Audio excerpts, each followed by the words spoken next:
हूँ डॉक्टर भरीश पाणिग्राही कलिंग जैन अद्वैत महासंघर मु सभापति। आमर ये अनुष्ठान प्राय 9 वर्ष है नयापल्ली भुवनेश्वर रे अच्छी। आमे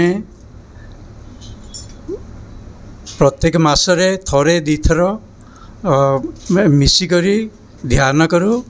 आमर उद्देश्य होची ध्यान द्वारा आमर मन को शांति देवा और जीवन को आनंद आनिबा। ध्यान फल सबु जिनिस लोके बेसी एफिशिएंसी आनी पारिबे, जीवन रे मध्य एफिशिएंसी आनी पारिबे। सो जैन बौद्ध धर्म, जैन माने ध्यान, यही शब्दटा जापान रे से माने जैन कहले ध्यान को। सो सही शब्दटा पूरा जगत रे प्रसिद्ध अच्छी, से आम जैन शब्द यूज करछि। सो जैन बौद्ध धर्म हूँ महायान बौद्ध धर्मर गोटे शाखा। महायान बौद्ध धर्म रे हिंदू धर्म परी से माने मानती जे समस्तंक भितरे गोटे बौद्ध स्वभाव अच्छी। सेटा आत्मठू अलगा, किंतु बौद्ध स्वभाव मीन्स समस्तंक भितर गोटे भल स्वभाव अच्छी। सो ध्यान करने द्वारा आम से अंतर भितर आमर जो भल स्वभाव अच्छी सेटा को बाहर को फुटाऊँ आम भल मनीष हूँ। आ जैन बौद्ध धर्म रे महायान बौद्ध धर्म भाया से माने करुणा करती समस्त को। सो खाली निज पई आमे जीवने आमे निजर खाली निर्माण चाहूना, आमे समस्त जगतर समस्त कल्याण करने चाहूँ। सेटा ही आमर आनंद, सेटा ही आमर निर्माण।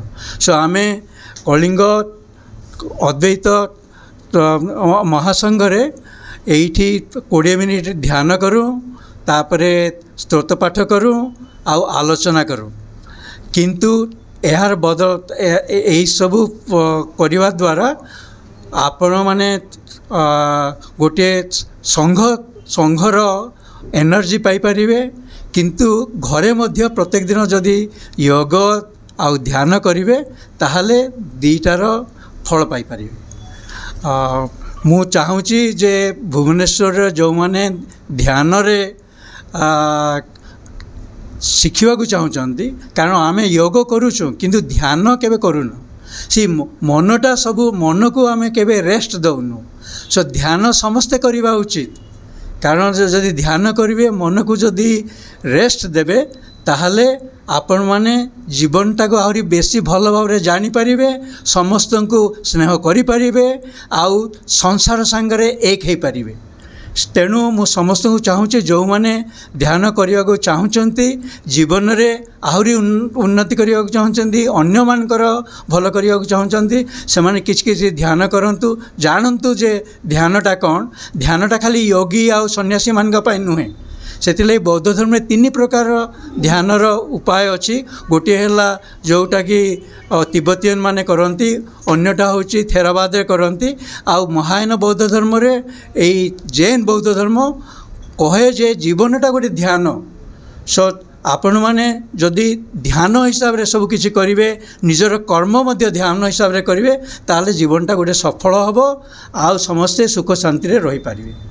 आह्वान करुच्ची जो मैंने चाहूँगी ध्यान विषय रे शिक्षा पाइबा को अभ्यास करने को आसतु।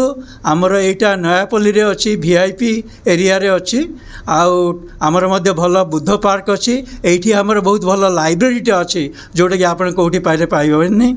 एठी आमर प्राय 500 बौद्ध धर्म और हिंदू धर्म उपरे बही सब अच्छी, आपण माने सेटा मध्य पाइ पारिबे। एवं आज आमे गोटे स्पेशल बही उन्मोचन करुचु। ताहा होची आमे प्राय वर्षे हला रिसर्च करूथुलु जे जैन बौद्ध धर्म आउ अद्वैत वेदांत, यही दी अद्वैत वेदांत होची हिंदू धर्मर, आउ जैन बौद्ध धर्म होची महायान बौद्ध धर्मर। यही दुईटा अन्य 2टा धर्मर शाखा हेले मध्य सेमानक भितरे बहुत सामंजस्य अच्छी, आउ प्रभेद बहुत कम। तेणु आमे स्पेशली चाहूँ यही 2 धर्मर समन्वय आमे भल भल कि शिखिपारू।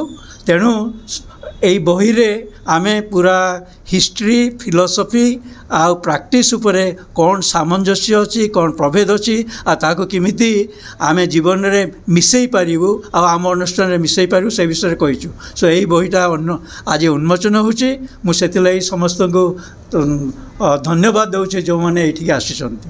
Thank you. मो ना शशिभूषण रथ, मु कलिंग जैन अद्वैत महासंघर उपाध्यक्ष अच्छी एवं आमे यही केन्द्र रे केवल ध्यान करूना गवेषणा मध्य करू।